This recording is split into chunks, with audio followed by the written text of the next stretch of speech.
Olá, queridos alunos, queridas alunas, sejam todos muito bem-vindos à nossa aula de hoje. Eu sou a professora Marilaine e hoje nós estudaremos a aula 93 de língua portuguesa para o 8º ano. Para nossa aula de hoje, é preciso que você tenha em mãos o seu caderno de língua portuguesa, caneta e lápis, borracha e apontador, e que você faça as anotações que serão muito importantes.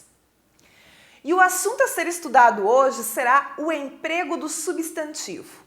Lembrem que na aula anterior, a professora fez uma introdução ao estudo, da morfologia e da sintaxe nas orações, e hoje então nós iremos estudar o emprego do substantivo.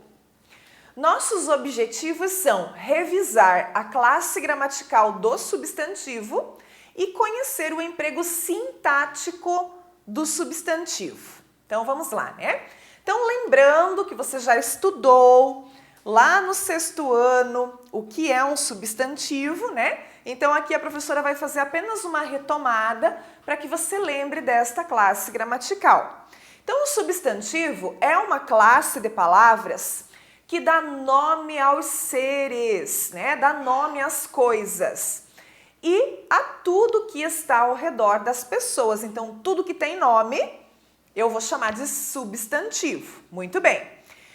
Em virtude dessa função, e também da amplitude da ocorrência de palavras, esses termos aí, eles podem ser divididos em algumas classificações que são próprias do substantivo. Então, na nossa língua portuguesa, nós vamos ter substantivos comuns e próprios, O comum é aquele que a gente aprende que não precisa escrever de letra maiúscula, porque ele é comum, então é a caneta, o lápis, a borracha, a mesa, a carteira, o professor, a professora. Já o substantivo próprio é aquele que necessita ser escrito de letra maiúscula, porque são os nomes próprios, Então são os nomes Marilaine, Mateus, Augusto, Maria, Ana, os nomes de cidades, São Bento do Sul, de estado, Santa Catarina, do país, Brasil. Então, todo substantivo próprio a gente escreve de letra maiúscula. Muito bem. A segunda classificação são os substantivos primitivos e derivados. Primitivo é aquilo que veio primeiro. Então, por exemplo, o nome dente, a palavra dente.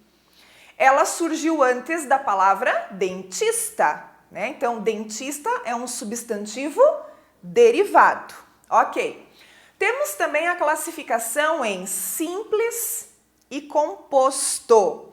Um substantivo simples é formado por uma única palavra, Então, a carteira, o livro, a mesa, a porta. Já o substantivo composto, ele é formado por 2 ou mais palavras.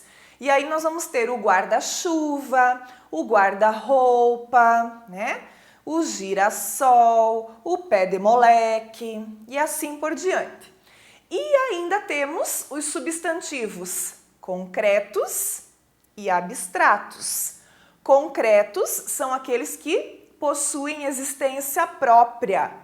Já o abstrato, ele depende da existência num outro ser. Então, na verdade, todo substantivo, que não depende da existência em outro ser, a gente pode classificar como concreto. E os substantivos como os sentimentos, o amor, a tristeza, a solidão, são substantivos que dependem da existência num outro ser. Então, alguém sente amor, alguém sente tristeza, alguém sente alegria. Por isso, estes a gente chama então de abstratos, Muito bem, então acho que você já conseguiu lembrar aí dessa classe gramatical, Importante que você lembre também que a classe, dos substantivos é uma classe de palavras variáveis, ou seja, elas podem sofrer variações, elas podem ser flexionadas.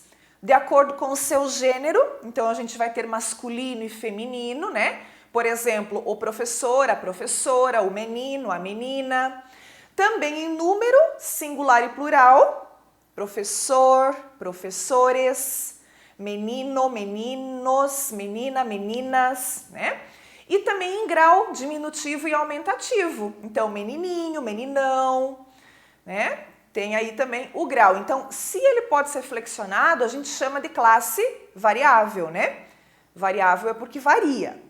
Alguns exemplos de substantivos, então, ó. A professora colocou aqui para vocês 4 situações também só para recordar. Então, o substantivo sexta-feira, eu vou classificar como sendo um substantivo comum, composto e também concreto.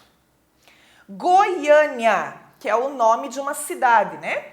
É substantivo próprio, simples e concreto. Velhice, ele é substantivo comum, simples, ele é derivado de velho e ainda ele é abstrato, porque ele existe num outro ser. E o arquipélago, substantivo coletivo, né? Que além daquelas classificações que eu falei ali ainda para vocês, tem os coletivos. O arquipélago, a manada, o molho, a vara, a constelação, cardume, enxame, né? E assim por diante. Muito bem, né? Isso aqui já serviu para você, então, relembrar desta classe. Agora vamos falar do emprego do substantivo. Ou seja, quais são as funções sintáticas que o substantivo pode exercer dentro de uma oração? Muito bem, né? Então a gente vai falar um pouquinho mais a respeito destas funções. Vamos começar então com o item 1, que são os chamados termos essenciais da oração. Núcleo do sujeito. Então, um substantivo, ele pode exercer função de núcleo do sujeito. Os alunos entraram enfileirados. Os alunos é o sujeito simples dessa oração. E nesse sujeito simples, eu tenho o núcleo alunos. E, consequentemente, alunos também é um substantivo, né? Então, esse substantivo tem a função sintática de núcleo do sujeito. Muito bem. Também ele pode exercer função de núcleo do predicado nominal. Ora, atuando, né, neste caso aqui, como predicativo do sujeito. Então, ela parecia uma garota. Garota é um substantivo. Mas aqui dentro desta oração, né, já que eu tenho o verbo de ligação, parecia, uma garota é o predicativo do sujeito, né? Porque liga o predicativo ao sujeito pelo verbo de ligação.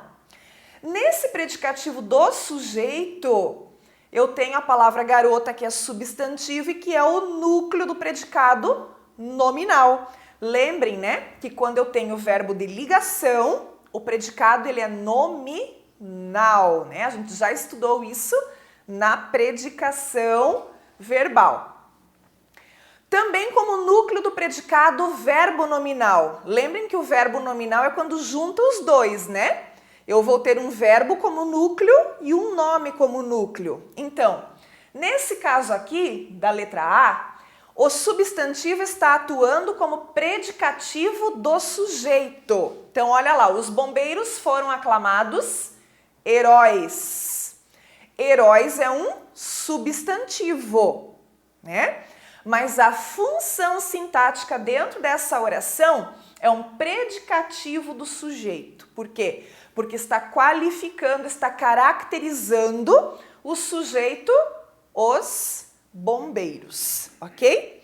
Na letra B, é para mostrar que a função do substantivo é de predicativo do objeto. Então, conceberam uma pessoa batalhadora. Olha só, esse na é o objeto direto, porque representa ela, né? Conceberam ela, uma pessoa batalhadora. Mas aí, por uma questão, né, de regrinha, a gente não vai usar depois do verbo um pronome pessoal do caso reto, e sim um pronome pessoal oblíquo. Por isso, conceberam na, mas é o objeto direto aqui da oração. Uma pessoa batalhadora é o predicativo desse objeto, né? Porque está caracterizando o objeto direto ela. Conceberam ela o quê? Uma pessoa batalhadora, predicativo do objeto. Nesse predicativo do objeto eu tenho o substantivo pessoa, que é o núcleo, né, deste predicado, tá? Portanto, aqui exerce função de predicativo do objeto. Então, o substantivo ele pode exercer função de núcleo do sujeito, né? Núcleo do predicativo do objeto. Então, ele exerce diferentes funções, dependendo, né, da posição que ele ocupa aí na frase, qual é a função que ele vai estar exercendo. Agora a gente vai falar dos termos integrantes da oração, que são os complementos, tá? Então, o substantivo, ele também exerce função de núcleo do objeto direto. Os professores entregaram os livros. Os livros é o objeto direto, porque complementa o sentido do verbo entregaram, né? Então, objeto direto. Nesse objeto direto, a palavra livros é substantivo. Portanto, é o núcleo, né, do objeto. Também como núcleo do objeto indireto. Os professores entregaram os livros aos alunos. Agora eu tenho aqui a palavra alunos, que é um substantivo, mas aos alunos é o objeto indireto da oração. Lembra de fazer todo aquele procedimento, né? Os professores entregaram o que a quem? O que? Os livros, objeto direto. A quem? Aos alunos, objeto indireto, porque tem preposição, né? Muito bem. Então, mais aqui duas funções que o substantivo pode ter, né, dentro de uma oração. Se a gente voltar aqui, ó, eu tenho livros como núcleo do objeto direto, que é o que já veio aqui de cima, né? E alunos, então, como núcleo do objeto indireto. E ambas, né, pertencem à classe dos substantivos. Também como núcleo do agente da passiva. Vocês estão lembrando que todos esses termos aí a gente já estudou no decorrer do ano, né? Transitividade verbal, tipos de sujeito, tipos de predicado, objeto direto, objeto indireto, agente da passiva, complemento nominal, predicativo do sujeito, né? Tudo isso a gente já estudou durante o ano. Então, como núcleo do agente da passiva, o livro foi lido pelos alunos. Pelos alunos é o agente da passiva. Por quê? Porque a voz do verbo está em voz passiva, né? Foi lido. É voz passiva. Lembra que a gente também já estudou as vozes verbais. Então, alunos, que é um substantivo, nessa oração tem a função sintática de agente da passiva. Núcleo do complemento nominal. Estamos ansiosos por essa festa. Lembra que o complemento nominal é o complemento de um nome. Neste caso aqui, do nome ansiosos. Estamos ansiosos pelo quê? Por essa festa, né? No complemento nominal tem que ter também preposição, mas o que diferencia o complemento nominal do objeto indireto é o quê? Que o complemento nominal complementa um nome e o objeto indireto complementa um verbo. Muito bem. Então, o núcleo desse complemento nominal é a palavra festa. Festa é um substantivo, né? Então, aí mais uma função sintática para o substantivo. E agora vamos falar de termos acessórios da oração, que são aqueles termos mais complementares, né? São os penduricalhos da oração, eles são os acessórios. Então, a função de núcleo do adjunto adnominal. E esse núcleo ele vai ser constituído por uma locução adjetiva. Precisa de carinho de mãe, carinho materno. De mãe é a locução adjetiva, né?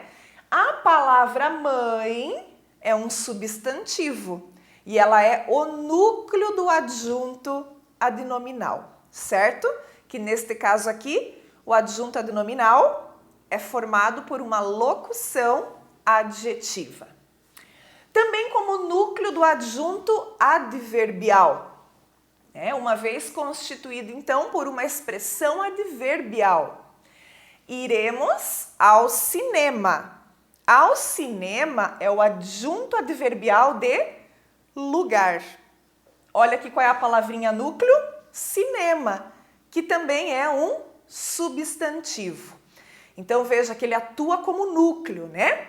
E em cada situação ele exerce uma função sintática diferente. É a mesma classe gramatical, é a classe do substantivo, mas ele exerce diferentes funções sintáticas. Também como núcleo do aposto. Lembram ainda do aposto, que é um termo da oração que fica entre vírgulas ou entre dois travessões, que é um termo que especifica, né, ou exemplifica um termo anterior. Paulo, aquele fiel amigo, mudou-se para São Paulo. Então, aquele fiel amigo é o aposto da oração. Qual é o núcleo deste aposto? Novamente um substantivo, que é o substantivo amigo, né? Então, olha quantas funções que o substantivo pode desempenhar. Termos que são sempre representados, então, por substantivo ou por palavra equivalente ao substantivo. O sujeito, o objeto direto, o objeto indireto, o agente da passiva e também o vocativo, né? Que é uma outra situação à parte. Então, estes termos aqui sempre serão representados por um substantivo. Alguns exemplos, então, né? Só para que a gente faça aqui o fechamento. Desculpe-me, amigo. Aqui o amigo é o vocativo, né? Coloquei aqui, ó, vocativo. No entanto, né? A classe gramatical da palavra amigo é substantivo, mas aqui exercendo função de vocativo. Amar é muito bom. Amar é o sujeito da oração. E é uma palavra substantivada. Então, ali para mostrar para vocês que palavras, o que são palavras equivalentes, né? A palavra substantivada é uma palavra equivalente a um substantivo. Amar é um verbo, mas aqui a palavra está substantivada, certo? O ato de amar é muito bom. Então, palavra substantivada. Bia e Guilherme estiveram aqui, dei-lhes a encomenda e os dois foram embora.